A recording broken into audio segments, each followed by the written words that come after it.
Good morning, Father. Good morning, Heath. What is today's proverb, Father? Son, today's proverb is, union is strength. What does it mean, Father?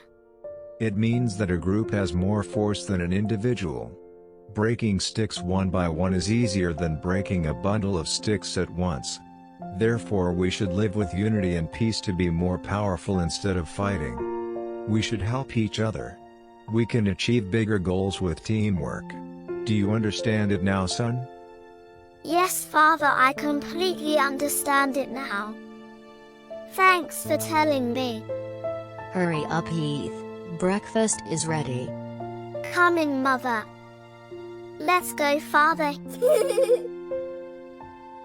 Please like this video and subscribe to add us as your friend to stay connected.